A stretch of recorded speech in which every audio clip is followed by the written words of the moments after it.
Pick two consecutive odd integers. It helps to think of an example here. So let's randomly pick two numbers here. Let's say I picked 5 and the next odd integer would be 7.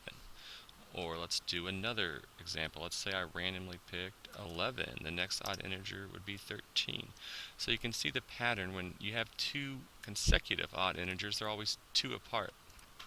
So if we're just picking some random one that we don't really want to specify the number, we'll just give it a letter like K or X or L. The next one would be 2 bigger than that, so it would be K plus 2.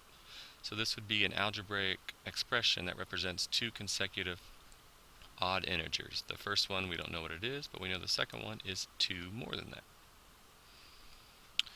So here's an algebraic expression with two numbers with a difference of 26.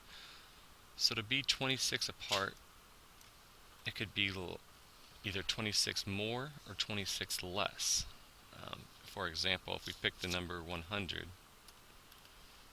what would be an integer that is 26 more than 100? You would add 26 and get 106. Sorry, 126. Or you could also, an integer that's 26 away from 100, it could be 74.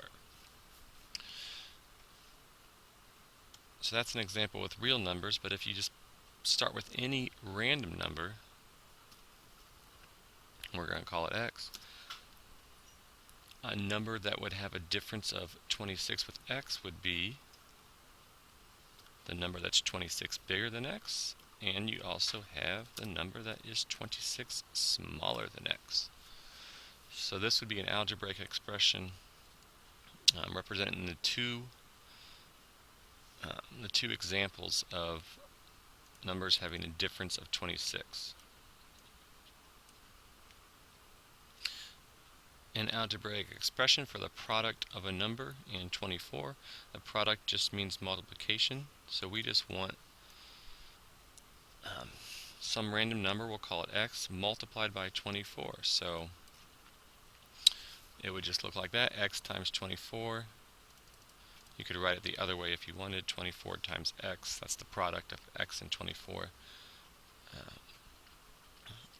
And you can put a multiplication sign in here. There's a lot of different signs we use, the star, or sometimes you may see the dot. Or if you just write the two numbers right next to each other, that also symbolizes multiplication. So 24 times x.